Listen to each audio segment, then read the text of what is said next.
Les habitants de Rafah, au sud de Gaza, retiennent leur souffle malgré toutes les mises en garde des différentes chancelleries occidentales. Le Premier ministre israélien Benjamin Netanyahou a confirmé l'assaut prochain de Rafah avec une précision: nous protégerons les civils. On l'écoute.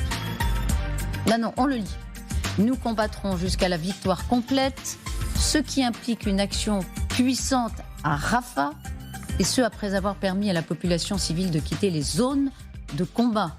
Quand, comment? On reste sur cette interrogation pour l'instant, pour aller du côté des soldats israéliens qu'ont rencontré Claire Cambier, Arthur Grelet et Frédéric Cherbit pour LCI, des soldats qui se préparent à cet assaut avec une détermination totale. Reportage. Dernier entraînement pour ces jeunes soldats avant de partir sur le front. Un exercice supervisé par le colonel Itamar. On pratique un scénario urbain. Maintenant, l'idée, c'est de tirer sur l'ennemi dans ce village. Le combat en milieu urbain, le propre de la guerre à Gaza.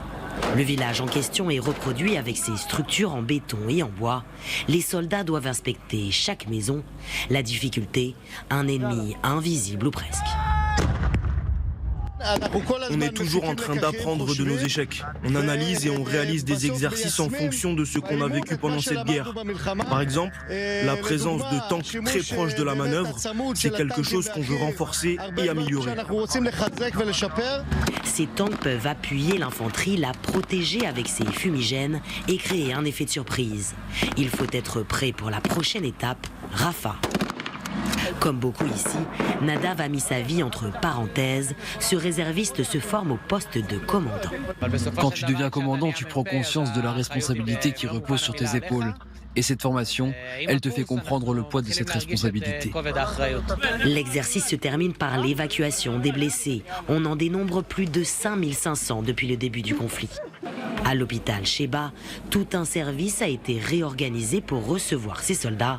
Roy était à la tête de 90 hommes. Il a été blessé à Khan Younes par un engin explosif. Toutes les personnes qui étaient dans la cour à ma droite étaient mortes. 5 ont été tués et on est 4 à avoir été blessés. Dans une chambre voisine, Aaron a été blessé par un sniper. Comme tous les réservistes croisés ici, il estime que les combats doivent continuer. On est de simples citoyens. On aspire tous à reprendre nos vies. On veut se concentrer sur nos familles. Donc bien sûr que personne ne veut que ça continue. Mais le problème, c'est qu'actuellement le Hamas est retranché à Rafah. Donc je pense qu'il y a là une nécessité. Pour Netanyahou, seul un accord plus favorable à Israël mettrait en suspens cette offensive. Oui, ce qui n'est pas le cas pour l'instant. Il continue de dire que cet assaut est imminent. Emmanuel Macron a hier appelé le Premier ministre israélien pour lui exprimer l'opposition ferme de la France à une offensive israélienne à Rafah, qui ne pourrait aboutir qu'à un désastre humanitaire d'une nouvelle magnitude. Il a insisté sur l'extrême urgence qu'il y avait à conclure sans plus de délai un accord de cessez-le-feu qui garantisse enfin la protection de tous les civils et l'entrée massive de l'aide d'urgence. Emmanuel Macron, qui donc prend le soin d'appeler le Premier ministre israélien, ça coule comme sur les plumes d'un canard, pardon pour l'expression. C'est bien, on peut pas, tous les efforts qui sont déployés en ce moment sont bons à prendre. On ne va pas blâmer Emmanuel Macron parce qu'il demande à Benjamin Netanyahou de ne pas entrer dans Rafah. Simplement, la France, sur ce dossier, pour le coup, n'a pas vraiment d'influence. Le seul qui pourrait avoir la moindre influence, c'est Joe Biden, parce que Joe Biden a la main, possiblement la main sur le robinet de l'aide militaire. Donc on a vu que Joe Biden est très énervé. On a dit qu'il avait traité en privé Benjamin Netanyahou de tous les noms. Mais pour l'instant, on voit bien qu'il n'agit pas parce qu'il est en pleine campagne électorale. Il faut bien voir que tous les voyants sont au rouge sur ce dossier. On est en campagne électorale, donc le président des États-Unis est sur une corde raide. Il sait que le moindre mot, la moindre décision peut lui coûter sa réélection.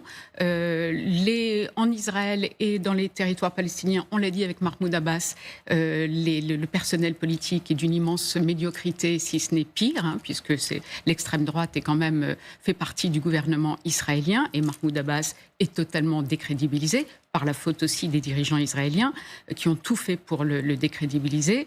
Mais voilà, donc si vous voulez, en ce moment, c'est d'où l'inquiétude de la communauté internationale, parce qu'on est dans une impasse totale. Et quand Netanyahou dit on va protéger, on frappera après avoir protégé la société civile, mais où la mettre ? Alors qu'est-ce que vous entendez quand il le dit hier ? Il dit la population civile devra quitter les zones de combat. On va permettre à la population civile de le faire. Alors, ils vont les pousser, on l'a dit déjà 20 fois. Mais... Le rêve des dirigeants israéliens, ça serait de négocier leur départ de Gaza et de les envoyer dans des pays mais arabes. Comme pour l'instant, c'est un rêve inatteignable. Est-ce qu'ils vont les faire remonter au nord ? Est-ce que ça commence à prendre sauf au nord, ce sont des ruines. Et il y a des bombes qui restent, il y a des mines qui restent. C'est extrêmement dangereux. Et il n'y a rien au nord. Donc, mais c'est la seule issue que l'on voit. Et c'est une issue extrêmement dangereuse pour les Gazaouis. Par parenthèse, il y en a beaucoup qui sont descendus. On va leur demander de remonter. Et effectivement, il y a des personnes malades de guerre. Pour les populations civiles, c'est terrible. Enfin, après, il y a une solution que vient de demander Mahmoud Abbas, que le Hamas libère les otages. Et en fait, on est quand même un peu dans un espèce de théâtre d'ombre où les pays occidentaux font du déclaratif, mais ils savent tous parfaitement, et sont d'ailleurs plutôt favorables au fait que les capacités militaires du Hamas soient brisées, et personne ne s'arrêtera, alors qu'il reste 4 brigades du Hamas à briser à Rafah. Les Égyptiens, pareil. Combien d'hommes, 4 brigades ? À la louche, il doit rester... Enfin, après, ils vont pas casser toutes les brigades, mais ils les détruisent à 60% en moyenne. Disons qu'il y a 1500 hommes par brigade.